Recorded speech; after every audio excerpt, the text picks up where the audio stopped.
Desde o início de setembro, na Inglaterra, muitos estudantes retornam às escolas, faculdades e universidades. Na Idade Média, apenas uma minoria das crianças ia à escola, e eram principalmente meninos. As crianças das famílias camponesas medievais não precisavam de escolaridade. Afinal, qual era o sentido de ser alfabetizado se você só ia arar os campos o dia todo ou trançar cestos? Já no fim da Idade Média, os mais sortudos podiam estudar em um dos centenas de institutos educacionais disponíveis. Vamos voltar no tempo até a Idade Média e dar uma olhada no que eles estudavam, quem os ensinava e o que acontecia quando surgiam tensões entre os alunos e o povo. Bem-vindo ao Medieval Madness.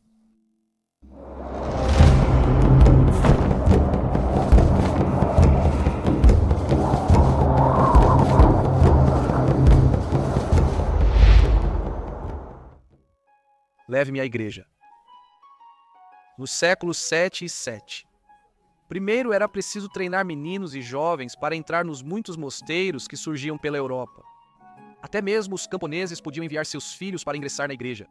Eles raramente chegavam a bispos ou abades como os nobres, mas ao aceitarem ficar ali por toda a vida, meninos podiam ser recrutas e eram entregues como oblatos infantis por seus pais. Pelo menos assim, eles tinham a garantia de uma cama para dormir e comida na barriga. Como 7 anos era visto como o limite entre infância e meninice, o treinamento deles provavelmente começava nessa idade. No caso das famílias nobres, os filhos mais novos que não herdariam nada, e quase sempre as filhas que provavelmente não se casariam, eram enviados para mosteiros ou conventos para serem educados. Meninos nobres considerados inadequados, deficientes ou fracos, física ou mentalmente, e improváveis de se tornarem cavaleiros, eram enviados aos monges. Filhos ilegítimos, ricos ou pobres, eram frequentemente enviados à igreja, especialmente os bastardos de padres, pois acreditava-se que o estilo de vida os purificaria de sua origem. Aprenda do jeito difícil. Antes das universidades, as escolas catedrais eram as principais instituições educacionais. Em média, as crianças começavam a escola de canto ou escola de leitura por volta dos 7 anos de idade e continuavam até cerca de 10 ou 12 anos. As melodias e letras dos hinos eram ensinadas na escola de canto, e crianças costumavam integrar o coro da catedral. Na escola de leitura, os alunos aprendiam os alfabetos e a ler. Até o século XII ensinavam em latim. Depois, os monges usaram a língua local. Crianças inglesas também aprendiam francês. Era possível aprender orações e um pouco de aritmética. O autor Nicholas Orme escreve sobre um dia escolar anglo-saxão médio em seu livro de 2006 Escolas Medievais da Grã-Bretanha Romana à Inglaterra Renascentista. As informações sobre um dia escolar típico para monges em treinamento são do escritor e bispo Elfrico de Eynsham.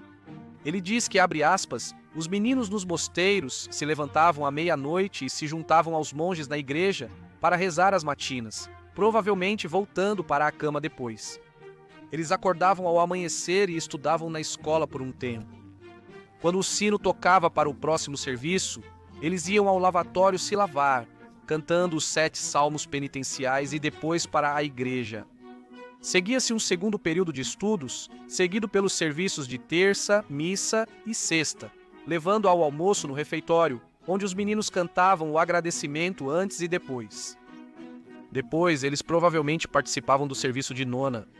À tarde, havia um terceiro período de estudos, seguido pelas vésperas, provavelmente jantar, e, por fim, o serviço noturno de completas, após o qual iam dormir para o primeiro sono.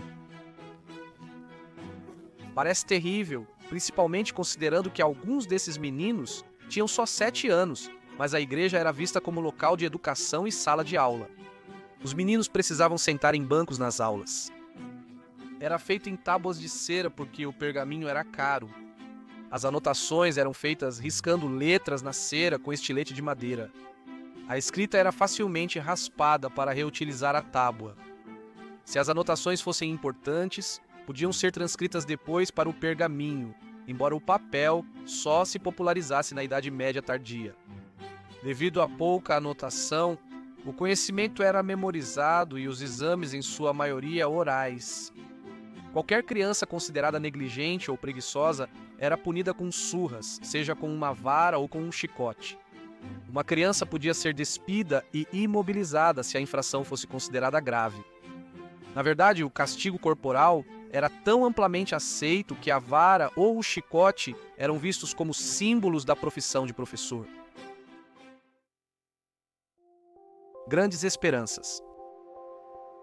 Depois que uma criança terminava sua educação escolar, ela podia seguir carreira como escriturário, se tivesse aprendido os fundamentos de contabilidade e redação de cartas, ou possivelmente na igreja como escriba.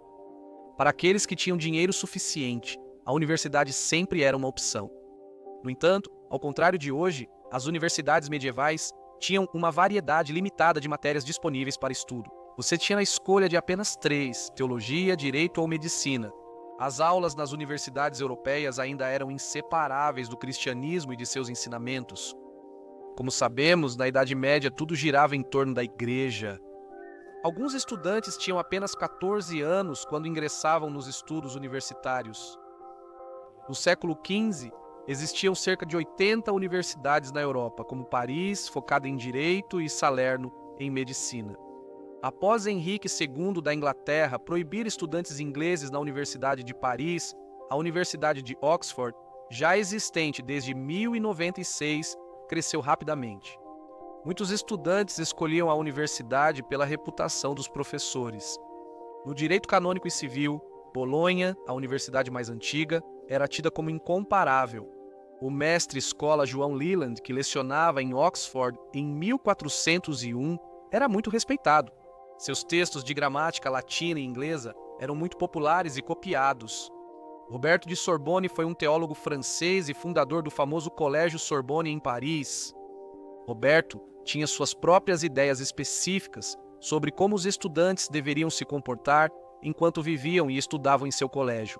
E ele estabeleceu algumas regras básicas como, cito, ninguém, portanto, deverá comer carne na casa durante o advento, nem na segunda ou terça-feira da quaresma, nem do dia da Ascensão até Pentecostes. Veja só, segundas-feiras sem carne na Idade Média. Ele afirmou que os estudantes deveriam se comportar discretamente e evitar barulho para não escandalizar quem passasse pelo pátio ou rua. Se um colega chegar atrasado ao almoço por causa das aulas, receberá sua porção completa, mas se for por assuntos pessoais, terá apenas pão. Parece que a reputação do colégio estava em primeiro plano, quando ele insistiu que, cito, nenhuma mulher de qualquer tipo deverá comer nos quartos privados. E eles claramente levavam isso muito a sério, porque qualquer um que violasse essa regra teria que pagar a penalidade, que era de 6 pence. No que diz respeito às últimas modas, mestre Roberto preferia que seus alunos, cito, também usassem vestes externas fechadas, e não deveriam ter enfeites, ou graxa, ou seda vermelha, ou verde na veste externa ou no capuz. Além disso, ninguém deverá usar sapatos barulhentos ou roupas que possam gerar escândalo de qualquer forma. Ao fazer com que todos os alunos se vestissem da mesma forma, como os uniformes escolares usados hoje, eles se tornavam instantaneamente reconhecíveis. Na universidade, isso significava usar beca. No Colégio Espanhol de Bolonha, fundado no século XIV, roupas da moda geravam multa, pois as regras exigiam roupas decentes, proibindo vestes inadequadas e sapatos de bico fino. Segundo Berthe M. Marty, autora de um livro sobre o Colégio Espanhol de Bolonha, no século XIV, a instituição era uma residência bem equipada, beneficiada por patronos ricos que garantiam recursos a cada aluno, uma nova beca acadêmica forrada com pele de carneiro, como usam os estudantes de Bolonha, outra beca sem forro de tecido da cor regulamentar e uma capa igual ou de tecido adequado, semelhante à Sorbonne em Paris, onde também não eram permitidas capas com enfeites sofisticados. Na Idade Média, assim como hoje, estudantes achavam a universidade cara. Charles H. Haskins produziu um artigo no qual traduziu várias cartas de estudantes medievais. Esta foi enviada de Oxford para casa e foi escrita, observa Haskins, em um latim muito ruim. B. Ao seu venerável mestre, as saudações. Venho informar que estou estudando em Oxford com a maior diligência, mas a questão do dinheiro está atrapalhando muito o meu progresso, pois já se passaram 2 meses desde que gastei o último do que o senhor me enviou. A cidade é cara e exige muito. Tenho que alugar alojamento, comprar o necessário e providenciar muitas outras coisas que agora não posso especificar. Por isso, peço respeitosamente a sua paternidade que, movido pela divina piedade, me ajude, para que eu possa completar o que comecei bem, pois saiba que sem Ceres e Baco, Apolo esfria. Só podemos imaginar quais eram as coisas de que o estudante precisava, mas não conseguia especificar. Com menções a Ceres, deusa da fertilidade, e Baco, deus do vinho e diversão, fica fácil entender. Ah, como tudo muda pouco.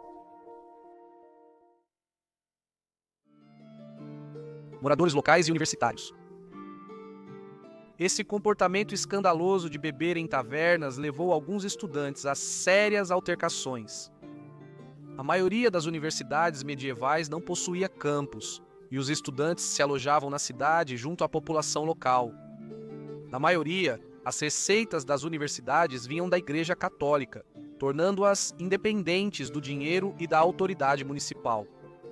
Assim, os estudiosos se viam isentos da lei civil, pois a universidade tinha jurisdição especial. Isso gerou grande tensão entre os cidadãos locais e os estudantes.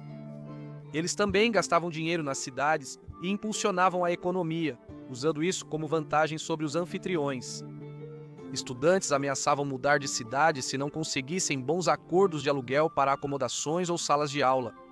Ter autonomia fazia a universidade poder se mudar para outro lugar facilmente. No século XIV, a Universidade de Lisboa mudou-se temporariamente para Coimbra. Em 1229, após um motim de estudantes, a Universidade de Paris deixou a cidade por 2 anos. Devido à má relação entre moradores e estudantes, o conflito era inevitável e as hostilidades entre cidade e universidade eram frequentes. Um dos confrontos mais famosos foi a Batalha do Dia de Santa Escolástica na Universidade de Oxford, em fevereiro de 1355. Uma discussão começou na taverna Swindlestock, no centro, quando 2 estudantes reclamaram da acidez do vinho e o jogaram no rosto do taverneiro. Isso virou um confronto de 3 dias quando, segundo Hal Cheetham, em seu livro de 1971, Retrato de Oxford, centenas de ambos os lados pegaram em armas. A cidade lutou pelas ruas, e os cidadãos marcharam e invadiram um salão após o outro, destruindo e saqueando, arrastando estudantes apavorados, espancando e matando-os. Nem a ordem de cessar do rei Eduardo III conteve a violência, que só reduziu na 3ª noite, quando cidade e universidade fizeram um balanço. 63 estudiosos e vários cidadãos foram mortos. Não há contagem de feridos. 19 residências estudantis foram saqueadas e seus pertences roubados ou destruídos. Incendiadas, lojas e casas em várias partes da cidade logo se tornaram ruínas fumegantes. Cada um culpa o outro pelo que aconteceu. Nos dias seguintes, os juízes do rei concluíram que a culpa era da cidade, e o prefeito e seus oficiais foram presos na notória prisão de Marshalsea, em Londres. A cidade foi condenada a pagar uma multa imediata de 500 marcos e uma penalidade anual de 100 marcos. No aniversário do massacre, por quase 5 séculos, a cidade teve que celebrar anualmente uma missa solene. Os conflitos entre os moradores da cidade e a universidade persistiram por séculos, mas nada se igualou à violência dos eventos de fevereiro de 1355. Obrigado por assistir a este episódio de Loucura Medieval. Inscreva-se no canal se gostou e comente como imagina ser um estudante na Idade Média. Com base no que vimos hoje, que semelhanças você enxerga com os dias atuais? Obrigado por assistir, até o próximo vídeo.